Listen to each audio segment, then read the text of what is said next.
focused on the ball. They forget about the defenders, or the offenders, and they just fell asleep.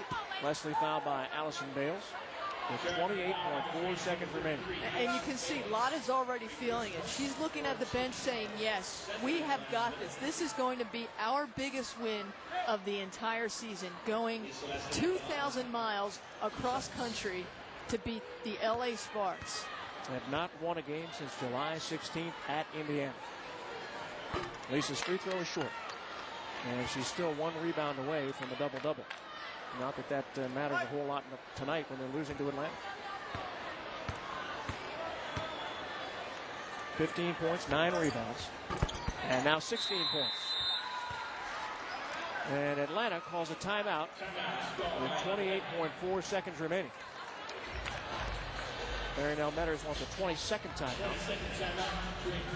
Well, if you're Seattle, you've got to say, wow, I now respect the dream coming in, and I've got to take them seriously. But now you're seeing some chinks in the armor of the LA Sparks at a time in the season where they should be clicking on all cylinders. Well, it's been up and down. We saw them play really poorly at San Antonio last Friday, bounce back, play really well, and win the next night at Houston. It's been up and down, up and down.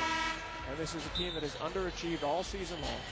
And they cannot afford to do that against anybody in this league, especially when it comes to playoff time. Well, I think a lot of people, Larry, thought them coming out of the Olympic break, they were rejuvenated. Really, the supporting cast, besides the big three that went to the Olympics, really picked up their game.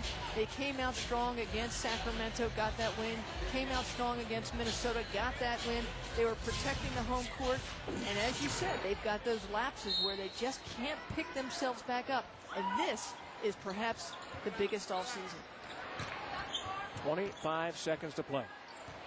And keep in mind, the Sparks will play Seattle here on Sunday. And right now, that's the team that they'll face off against in the first round of the playoffs.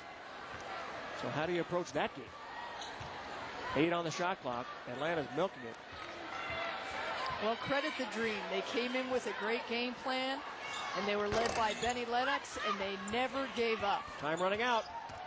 And Atlanta is going to win it 83-72.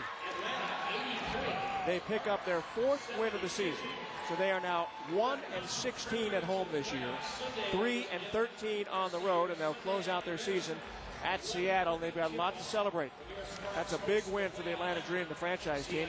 And if they can get a win at Seattle tomorrow, they'll avoid having the worst record in WNBA history. No easy task, but neither was this tonight. Well, for them, this was their championship. They're not going to get a shot at the playoffs, but this was their championship. For the Sparks, you got to have a gut check, and perhaps no better time than one game away from the WNBA playoffs. Atlanta outscored the LA Sparks 26-13 in the 4th quarter. Now you see the Sparks in danger of possibly getting surpassed by Sacramento.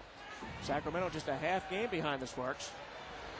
And this season coming to a close very, very quickly. It's going to be interesting to see what happens. Sacramento has their next game against San Antonio. What a crazy, crazy game. For my broadcasting partners, Tracy Warren and Lindsay Soto. For our producer, Steve Elkin. Our director, Mike Hassan, and our stat man, Doug Statsman. And our prime ticket crew, I'm Larry Burnett. Saying so long from Staples Center. Final score 83-72 Atlanta. Be sure to join us again next season for our next Sparks telecast on Prime Ticket. Coming up next, Pac-10 women's volleyball, Pepperdine at Oregon State. Hey, thanks for watching Sparks basketball all season long on Prime Ticket. And good night, everybody.